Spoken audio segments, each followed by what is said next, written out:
अपने सभी देखने वालों की सेवा में मैं जावेद नसीम अपना आदाब, सलाम, नमस्कार और सत श्री अकाल पेश करता हूँ। और दोस्तों, जैसा कि मैंने आपको बताया था कि आज से हम एक नई शुरुआत करने जा रहे हैं ज़ूम मीटिंग की। और इसके पीछे मेरा ये मकसद था कि आप लोगों से मुलाकातें हों, हम दोनों आमने सामने हों, आपकी बातें मैं सुनूं, मेरी बातें आप सुनें।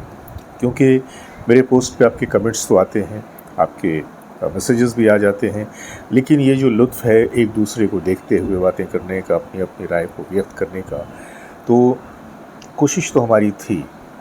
और मैंने आप लोगों से कहा भी था, लेकिन ऐसा लगता है कि शायद आज संडे की वजह से बहुत सारे लोग इकट्ठे नहीं हो पाए। लेकिन फिर भी जो हुए उनका मैं शुक्रिया अदा करता हूँ। और आप लोगों से इसी बात की गुजारिश करूँगा कि मेरा जो मकसद है वो ये कि हमारे आपके बाहमी रिश्ते और ज़्यादा मजबूत हों, हम अपने प्रोग्राम को और ज़्यादा बुलंदियों की तरफ लेकर जा सकें, और हम जब आपस में मिलें बैठें तो ऐसा लगे कि हम सब एक ख़ानदान का हिस्सा हैं। और जिस तरह से ख़ानदान के लोग आपस में मिल बैठकर किसी बारे में बात करते हैं, वैसे ही वो एहसास हमारे दिलों में उजागर हो जाए। ये कोशिश सिर्फ़ और सिर्फ मोहब्बत बांटने की है। अगर आप लोग मेरी इस कोशिश को समझ रहे हैं और इसकी सराहना कर रहे हैं, तो अगले हफ्ते से संडे के दिन रात के 10 बजे ज़रूर शामिल हो जाया कीजिए। आज जो थोड़ी बड़ी बातचीत हुई है उसकी एक झलक मैं आप लोगों के सामने पेश कर रहा हूँ, इस उम्मीद के साथ कि अगला जो हफ्ता होगा वो हमारे लिए और आपके लिए बहुत ही ख़ास होगा। आइए देखते हैं आज के इस ज़ूम मीटिंग की झलक। मैं कोशिश कर रहा हूँ, मेरा भी साहब इतना तो मैं नहीं गा सकता 1% भी, क्योंकि जितना सीखा हूँ लोगों से, दाविद भाई से मैं थोड़ा बहुत सुनाने की कोशिश कर रहा हूँ। कुछ गलती हो तो माफ कीजिएगा। कैसे कटेगी जिंदगी तेरे बगैर, कैसे कटेगी जिंदगी तेरे बगैर। आऊंगा हर शय में कमी तेरे बगैर कैसे कटेगी जिंदगी तेरे बगैर। बेमिसाल है, वल्ला कमाल है, अरे वल्ला कमाल है जाने बहार हुस्न तेरा बेमिसाल है। हाय ये तेरी मस्त अदाएं ये बाकपन, हाय ये तेरी मस्त अदाएं ये बाकपन, किरणों को भी न छूने में दूंगा तेरा बदन। क्या बात। तुझसे नजर मिलाए ये किसकी मजाल है जाने बहार हुस्न तेरा बेमिसाल है। गाना गा रहे हैं, गाना सुना रहे हैं, एक तरह से रफी साहब से अपनी मोहब्बत का इजहार जी जी जी इजहार हो रहा, वो तो है ही है। देखिए सर, मैं एक मिनट आप लोगों का और लूंगा। देखिए, वर्ड के 3 एस्पेक्ट होते हैं किसी वर्ड्स के।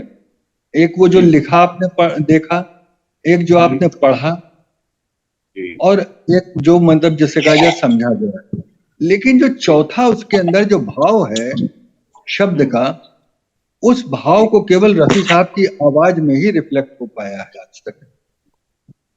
जैसे वो आपने वो गाना दिया था सिनेमाया में, जो बांधे थे बंधन वो क्यों तोड़ डाले। तो तोड़ पे जो जहां पर वो थोड़ा सा मतलब जैसे कहा जाए कि जो है उनकी मतलब जिससे कहा जाए तरह से निकली है, तो शब्द के अंदर जो भाव है वो केवल रफी साहब की आवाज ही प्रकट कर पाई। बाकी तो यदि जो है उनके सुरीले होने की इंतहा थी कि गला जो क्रैक भी होता था तो सुर में होता था। नहीं, वो शब्द तोड़ में जो ब्रेकअप है वो ब्रेकअप, वो मतलब वही तो गॉड गिफ्टेड चीज है सर।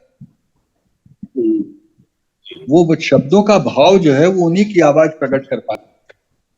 फूल फूल खिले तो यूं लगे फूल नहीं ये दाग है, फूल खिले तो यूं लगे फूल नहीं ये दाग है, तारे फलक पे यूं लगे जैसे बुझे चिराग है, आग लगाए चांदनी तेरे बगैर, तेरे बगैर कैसे कटेगी जिंदगी तेरे बगैर, तेरे बगैर।